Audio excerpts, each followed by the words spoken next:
Louange à Allah, nous le louons, nous implorons son aide et son pardon, et nous cherchons refuge auprès de lui contre le mal de nos âmes et contre nos mauvaises actions. Celui qu'Allah guide, personne ne peut l'égarer, et celui qui l'égare, personne ne peut le guider. J'atteste qu'il n'y a de divinité véritable qu'Allah, l'unique sans associé.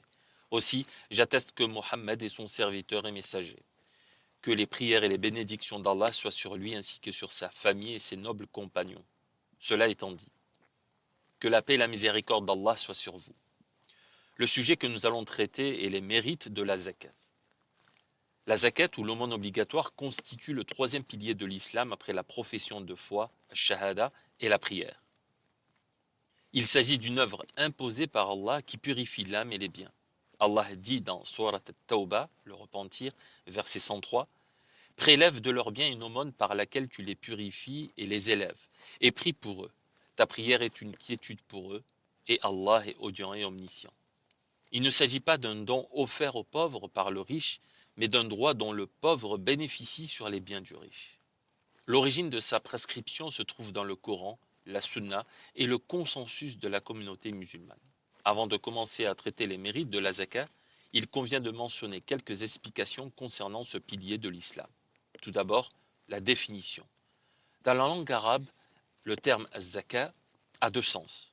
An-numu, qui signifie l'augmentation, et at-tahara, qui signifie la purification. Dans le lexique islamique, la zakat dessine le fait de se rapprocher d'Allah en donnant obligatoirement une partie établie de certains types de biens et que l'on donne à des personnes précises. Ainsi, la zakat a été nommée zakat car elle est une cause d'augmentation de la fortune de celui qui la donne, car elle est une cause d'augmentation de sa récompense auprès d'Allah et aussi car elle entraîne l'augmentation de ce que possèdent ceux qui la reçoivent. Et enfin, car elle permet de purifier celui qui l'a versé. Son importance. La zakat est mentionnée plusieurs fois dans le Coran, généralement sous la locution « acquitter la zakat » et a souvent été précédée par « accomplissez la prière », mettant ainsi en évidence l'importance de la zakat et soulignant qu'elle est tout aussi importante que la prière. En effet, la prière est considérée comme le fondement de la religion et la zakat est placée juste après, en raison de sa grande valeur.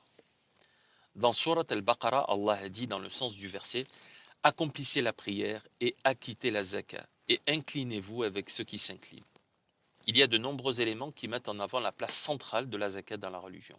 Dans le souci de rester concis, nous nous contenterons de citer deux de ces éléments. Tout d'abord, la zakat était présente dans toutes les législations des anciens prophètes. Deuxièmement, la fraternité de l'islam n'est établie entre les gens qu'à trois conditions: le délaissement de l'association à Allah, l'accomplissement de la prière et le versement de la zakat. Si une personne délaisse une de ces trois choses, alors il n'y a pas de fraternité entre elle et les musulmans. Les types de zakat. Il est important de faire la différence entre trois types de zakat. La zakat sur les biens dont il est question ici, zakat al-fitr, qui est une quantité de nourriture que le musulman doit donner à la fin du mois de Ramadan, et l'aumône surérogatoire que la personne est libre de donner lorsqu'elle le souhaite et selon ce qu'elle souhaite. Quels sont les biens imposables? Allah a imposé le versement de la zakat sur les biens qui apportent le réconfort et qui mènent à la prospérité et à la richesse, tels que ce qui provient des troupeaux et des grains, ainsi que sur l'or et l'argent obtenus par le commerce. La somme à verser est déterminée selon l'effort fourni pour obtenir le bien sur lequel on doit s'acquitter de la zakat.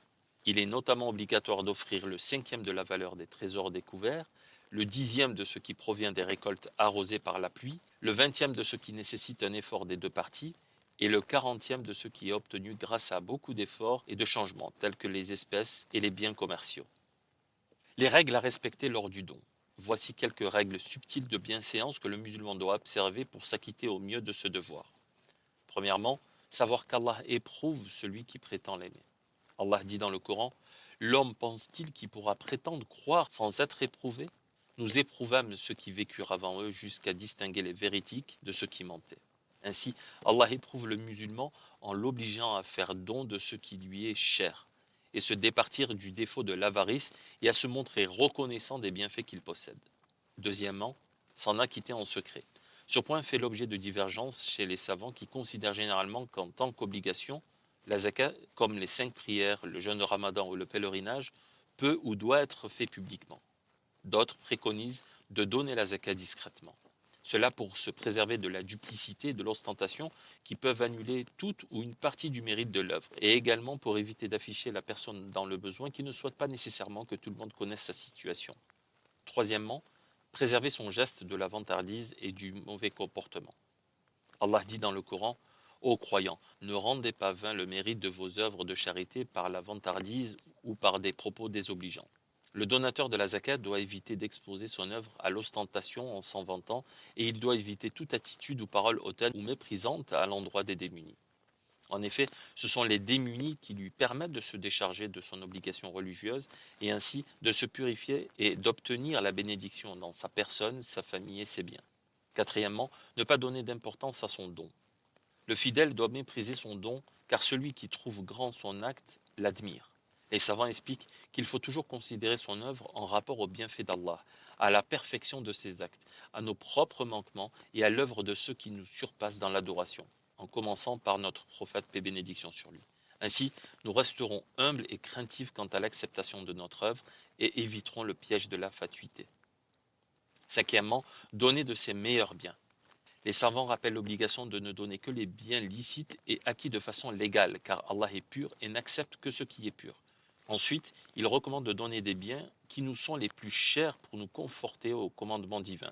Ne vous tournez pas vers ce qui est vil pour le donner en aumône. Il devrait atteindre cela en considérant tout d'abord celui à qui il voue cet acte, et ensuite qu'il retrouvera auprès d'Allah ce qu'il a avancé, meilleur et non périssable. Sixièmement, rechercher le juste bénéficiaire. Nous l'avons dit, en tant qu'acte d'adoration, la zakat ne peut être donnée n'importe comment, n'importe quand et à n'importe qui. 8 catégories de bénéficiaires ont été énumérées dans Surat At-Tawbah, le repentir, verset 9. Première catégorie, les pauvres, al-faqir. C'est une personne qui n'a pas suffisamment de richesse pour subvenir à ses besoins et aux besoins de ses dépendants, tels que la nourriture, la boisson, les vêtements et le logement. Sachez aussi que peut être considérée comme pauvre une personne qui possède le montant minimum requis pour le paiement de sa zakat. Les nécessiteux. Le nécessiteux, appelé en arabe al-miskin, peut être quelqu'un dont le niveau de pauvreté est supérieur à celui des pauvres ou inférieur. Cependant, leur statut religieux est le même en toute matière. Ces pauvres et ces nécessiteux peuvent avoir des maisons et des vêtements décents, mais être considérés comme pauvres et nécessiteux s'ils ne possèdent pas les liquidités nécessaires pour satisfaire leurs besoins essentiels de base. Le messager d'Allah, paix et bénédiction sur lui, a défini le miskin dans certaines narrations comme suit.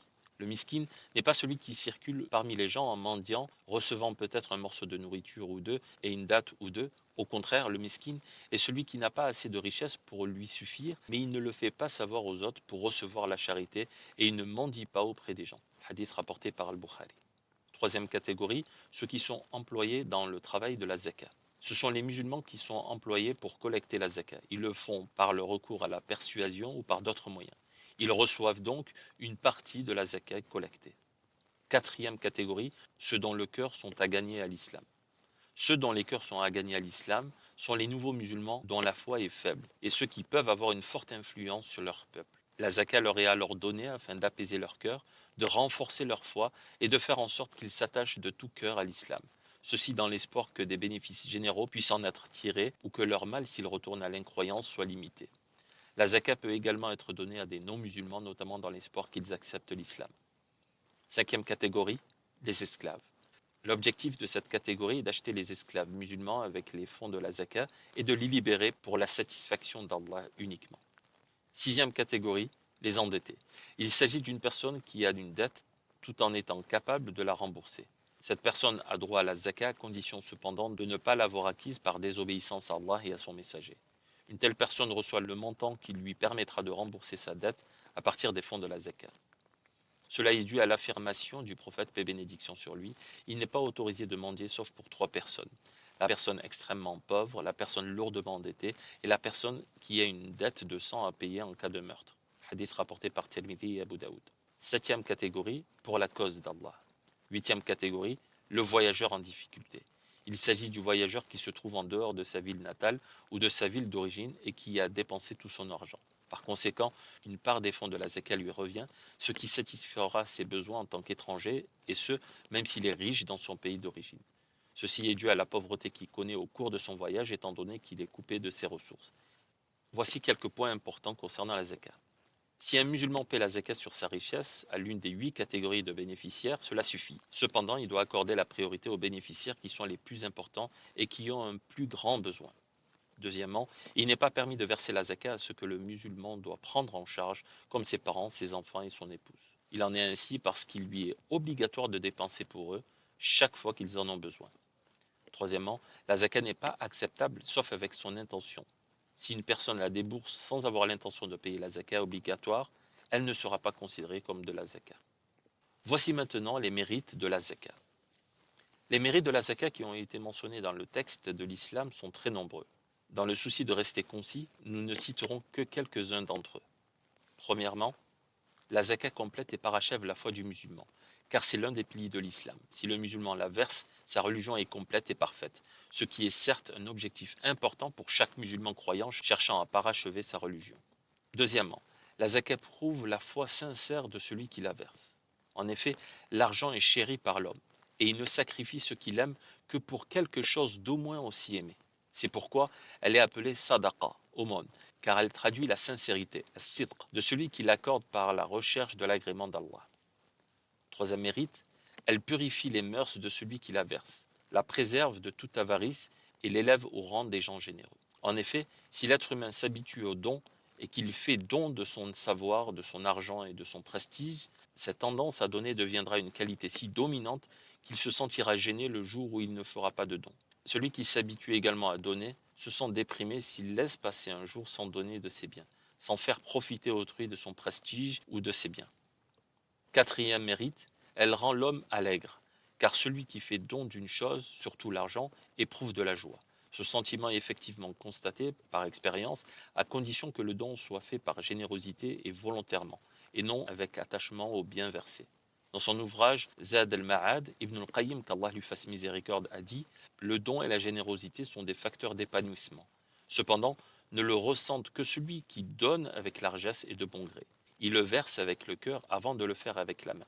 Quant à celui qui donne l'aumône seulement avec la main, alors que le cœur n'y est pas, il ne profitera pas de ce don. » Cinquième mérite.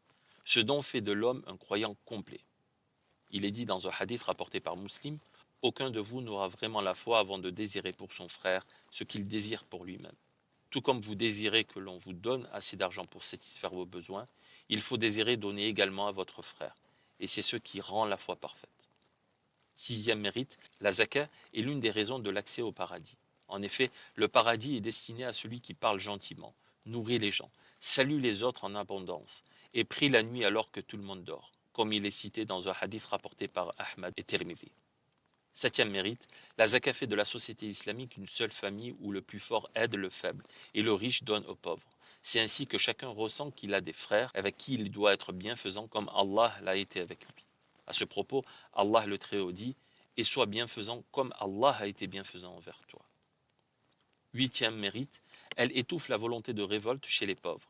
Il est probable que le pauvre ressent de l'animosité en voyant le riche monter dans de belles voitures, habiter les palais de son choix et manger ce qu'il désire, alors que lui, le pauvre, ne circule qu'à pied et ne dort que sur les chemins. Certes, il éprouve une certaine amertume en témoignant de tout cela. Ainsi, si les riches donnent aux pauvres, ils étoufferont leur velléité de révolte et calmeront leur colère. C'est alors que les pauvres diront « Nous avons des frères qui se souviennent de nous dans les moments de gêne. » Ils éprouveront de l'affection pour les riches et les aimeront. Neuvième mérite, la zakat empêche les crimes portant sur les biens comme les vols, les pillages et les brigandages, et tous les crimes semblables, car les pauvres trouvent de quoi satisfaire leurs besoins et sont indulgents avec les riches qui leur offrent une part de leurs biens. Dixième mérite, par la zakat, l'homme est délivré du feu de l'enfer. À ce propos, le prophète, paix et bénédiction sur lui, a dit « Le jour de la résurrection, les gens seront protégés par les aumônes qu'ils auront faites de leur vivant. » Hadith rapporté par Ahmed. Onzième mérite, elle mène l'homme à connaître les prescriptions et les enseignements d'Allah, exalté soit-il, car il ne versera sa zakat qu'après avoir pris connaissance de ses règles, des montants à verser, de ses ayants droit, ainsi que de tout ce qui s'y rapporte. Douzième mérite, la zakat est à l'origine de beaucoup de bienfaits, comme cité dans le hadith, les gens ne refuseront pas de s'acquitter de la zakat sur leurs biens sans qu'on ne les prive de pluie. Hadith rapporté par Tirmidhi ibn Habban. Treizième mérite, l'aumône éteint la colère d'Allah, comme il est rapporté dans un hadith. Quatorzième mérite, l'aumône empêche une mort funeste, dans la pauvreté, la maladie ou autre, comme il est rapporté dans un hadith. Quinzième mérite, Elle empêche les épreuves d'arriver sur terre. Enfin, elle permet d'expier les péchés. Le prophète, paix et bénédiction, dit à ce sujet: l'aumône efface les péchés comme l'eau éteint le feu. Hadith rapporté par l'imam Ahmad, At-Tirmidhi et An-Nasa'i. Vous l'aurez compris, la zakat est donc un pilier de l'islam et Allah a promis une immense récompense à celui qui s'en acquitte, tout comme il a lourdement menacé ceux qui la délaissent. Il est donc impératif que le musulman accorde la plus grande importance au fait de s'acquitter de la zakat que son Seigneur lui a imposé. Et Allah est le plus savant. Et pour finir, je demande à Allah qu'il accepte ce que vous avez donné, ce que vous donnerez, et qu'il mette la bénédiction dans les biens qu'il vous reste. Ô Allah, fais que le noble Coran soit le printemps de nos cœurs, la lumière de nos poitrines, la consolation de nos tristesses et le soulagement de nos soucis et de nos malheurs. Ô Allah, aide-nous en ce mois à observer le jeûne, à accomplir les actes de piété et à veiller la nuit du destin avec foi et dévotion. Nous concluons cette émission en vous donnant rendez-vous demain à la même heure, Inch'Allah. Soyez au rendez-vous. Et que la paix et la bénédiction d'Allah soient sur son serviteur et son messager, ainsi que sur sa famille et l'ensemble de ses compagnons. Et que la paix et la miséricorde d'Allah soient sur vous.